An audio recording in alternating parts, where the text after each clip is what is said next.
Hello, this is the BBC News with Fiona MacDonald. Russia has threatened to respond militarily if the US fails to meet its security demands and has raised the stakes, saying it now wants all US troops out of Eastern and Central Europe. The warning came in a formal response to an American letter rejecting Moscow's demand to bar Ukraine from NATO membership. President Biden said a Russian invasion could happen within days. They have not moved any of their troops out. They've moved more troops in.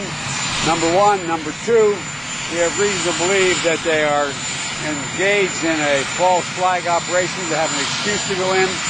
Every indication we have is they're prepared to go into Ukraine, attack Ukraine. The Secretary-General of NATO says the alliance is concerned that Russia may be trying to engineer a pretext for an invasion of Ukraine. Jens Stoltenberg was speaking following reports of shelling between the Ukrainian army and Russian-backed separatists in the Donbass region. The Ukrainian military said pro-Russian forces had shelled a village, which Ukraine's President Volodymyr Zelensky called a big provocation.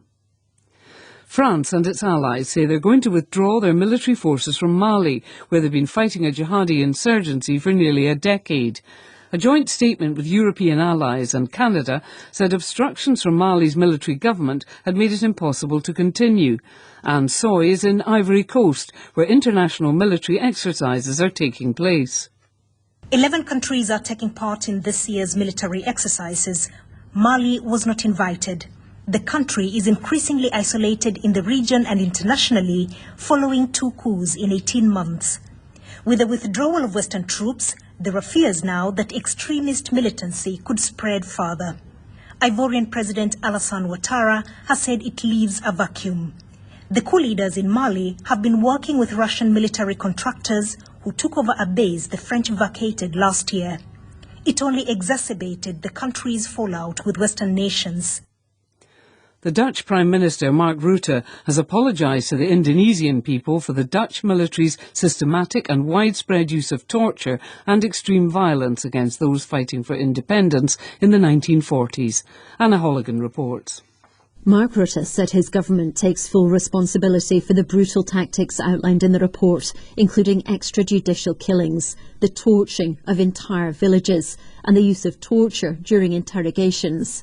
Primary responsibility for what he described as a black page in our history should not be placed on the individual soldiers who were ill-prepared for a mission impossible, but with those in authority at the time, Parliament, the armed forces and the judiciary. Mr Rutte recognised there had been at the time a culture of looking away. BBC News. Kamila Valieva, the teenage Russian skater who earlier failed a dope test, has failed to win a medal in the individual women's figure skating at the Winter Olympics. Valieva was beaten into 4th place, behind 2 other Russians and a Japanese, after numerous falls and errors in her free skate routine.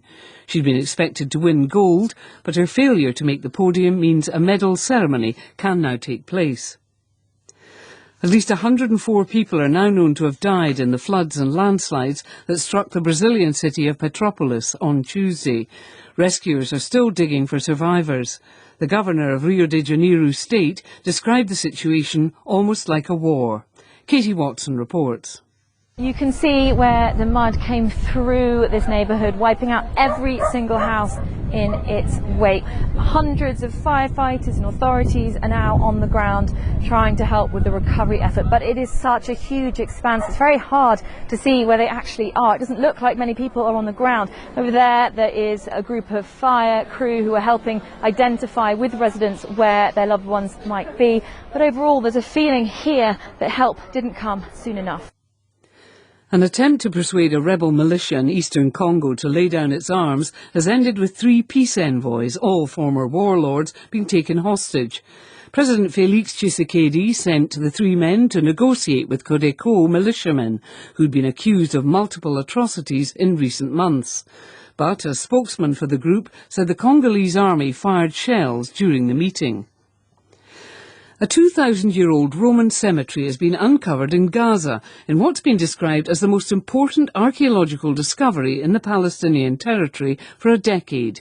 The ruins contain a number of ornate graves which have led archaeologists to believe that they belong to prominent Roman citizens. BBC News.